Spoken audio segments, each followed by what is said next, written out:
a beautiful early 2000s anime that after years upon years of radio silence is finally returning to the Japanese airwaves and the American streaming services across the globe. And it is a fine occasion indeed. Though, what better way to celebrate said occasion by talking about some of the amazing games of Bleach's long history, which there are quite a few, though a lot of them are Japanese exclusive. Many of which are on portable devices, including the PSP. And one of those type of games we'll be talking about is the Bleach Heat the Soul series that has a total of 7 entries. We'll be talking about one of them today that is dear and near to my heart.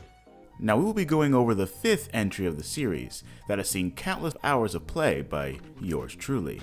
Now sit back and relax as I possibly educate you on Bleach Heat the Soul 5, the Bleach game you never heard of.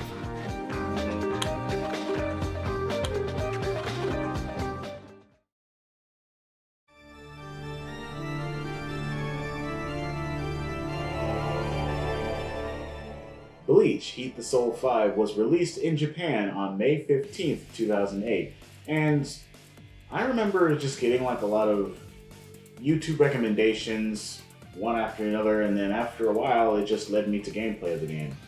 And a few years later I begged my parents for a copy for my birthday, and here she is. The PSP, or PlayStation Portable, was still somewhat in its prime during this time. It was a huge competitor for the Nintendo DS, though these systems were different enough that they weren't in direct competition with each other. DS game was a DS game, and there were no multi-platform releases back in those days, and if there were, it was a completely different experience. Bleach had released a few titles on the DS, but they were more side-scrolling RPGs rather than traditional fighters, and luckily, those were released in the West.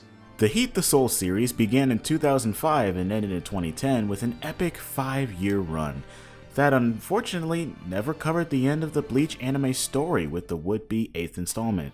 Heat the Soul 7 ended before the Aizen arc reached its climax, and unfortunately for fans of the franchise, we can only dream of what Heat the Soul 8 could have been like. Oh, wait. Before I move on, just in case there's somebody out there who has no idea what Bleach is, I'll try to simplify it in the most basic rundown possible.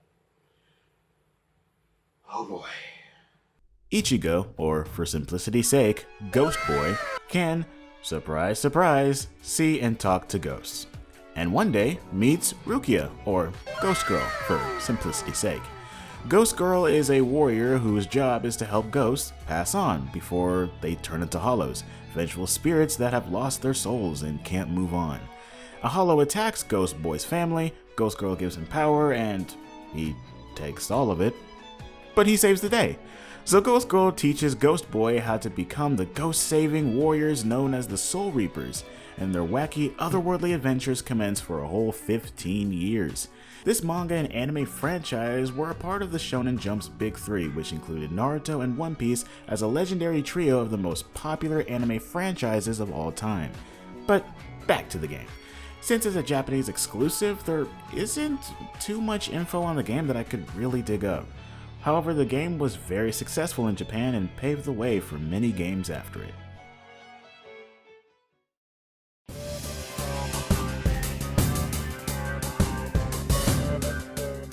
Now, combat for this game is quite simple. You got your 2 attack buttons, with X acting as a light attack, circle acting as your heavy.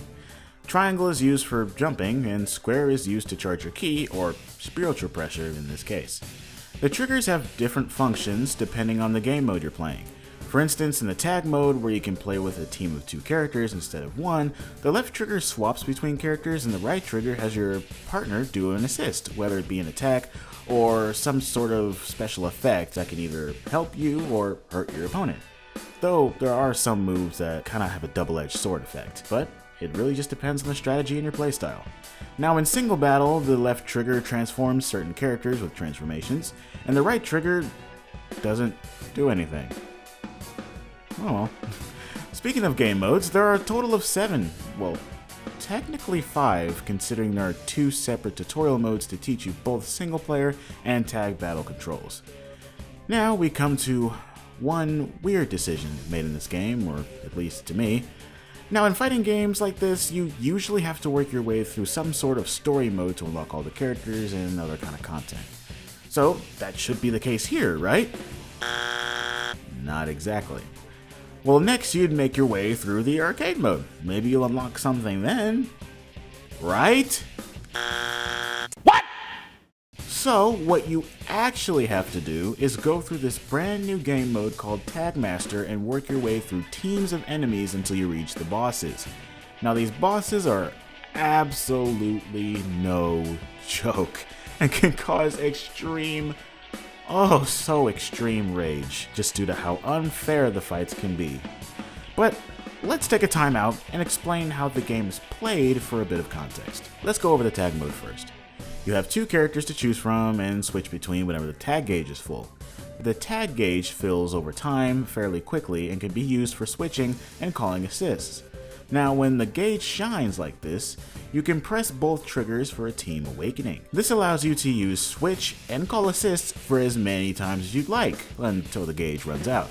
Special character teams like the brother-sister duo of Rukia and Byakuya, or the inner struggle of Ichigo and his inner hollow, can do ultimate attacks together once in awakening. These attacks are special to them and do more damage than normal specials. When you have more of a random team and you use these kind of ultimates, it'll just be both characters' unique specials, not really anything different. Now, there are different tag types. There are defense types, offense types, and technical types, and each type has their own unique moves in battle. For instance, defense types can guard cancel, offense types can switch out their characters mid-combo and continue the combo with the other person, and technical types can force a switch from the opponent with L and square. These are important to keep in mind. That way you can anticipate what strategies the computer may have or what they might try to do during combat. In the Tag Master mode, if the boss is a defense type, for example, everyone you fight until then will be defense type. There are a total of 17 stages with 17 bosses, and getting through them all can be quite the hassle because the computer can be really dumb or really smart. There is no in between. Now to explain the bosses you fight are all special character teams, you know, the ones that deal extra damage in Awakening. And speaking of Awakening, they're always in Awakening. 100% of the time, during the entire fight. Yep, unlimited tag gauge. They can switch and assist at any given point and can spam ultimates for as long as they want to with no consequences. The odds are not even close to being in your favor because of this, as you're pretty much on the defensive for the majority because you don't want to be hit with an ultimate out of nowhere and just hoping the computer will be stupid and forget that they have it. Now you would think, with combos being so easy to pull off in this game, which, link in the description to my favorite combo video, that you would just be able to overwhelm the CPU so they won't really be able to do much.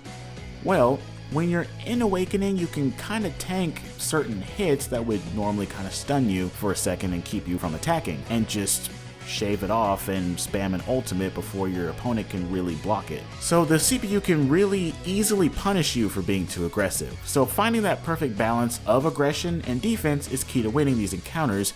Oh, and staying alive can be quite tricky since even though you have two people, if anyone dies on your team, it's game over. Like, instantaneously. Which is kind of nice, so that really makes you only need to kill one person from the opponent's team. But still, like, you pretty much have two gauges of health divided into two characters. So if one character you have that you really like is low on health, you can't really use him because if he dies, it's game over for the both of you. Which is dumb, but whatever. Performing combos can be really fun, but it's a bit too easy to get comboed on, as hitting the ground doesn't immediately make you invulnerable to attacks. So for the most part, you can do a crazy combo, wait for your opponent to hit the floor, ult, and you win, which seems very scummy despite it being easier said than done in most situations. The Tag Master mode is pretty hard, so even though you need to do it to unlock characters, it is not the place to start. I'd just go right into the practice mode, find a team that works for you before going in, and maybe doing a run of the arcade mode beforehand to test out your dream team. Now this was the first game in the series to introduce this new tag system, So as far as first attempts go, it's not the worst, but definitely not the best. Though I'm glad they continue to improve it with 6 and 7, though it's still one death and you lose for some reason, but hey, it is what it is. The Tagmaster mode is pretty relentless when it comes to difficulty spikes, especially when you get to that final 17th stage, when, surprise surprise, all those bosses you fought before, yeah, you have to fight them all again. They all still have unlimited ultimate gauge, and you have to fight 5 of the 16 bosses you fought beforehand to reach the final boss, which in my attempts was pretty easy, because by that time I kind of knew what the CPU was going for. But even though you have that knowledge, there's really no room for error.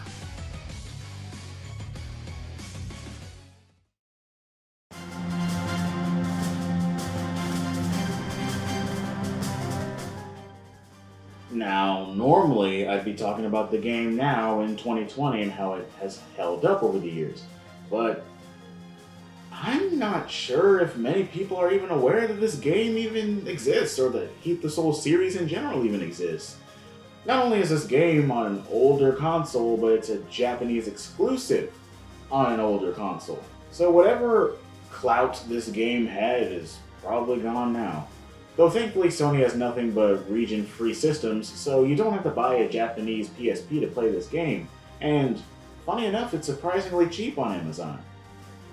Or at least, cheaper than I was expecting. With the Bleach anime coming back after so many years, it's nice to take a look back on how far the series has come, and there are plenty more Bleach games that haven't left the States that I could cover. If you would like to see more, don't forget to leave a like and hit that subscribe button for more classic gaming content. I'm Tylen Thomas, and I'll see you guys later in next week's video. Take care, and God bless.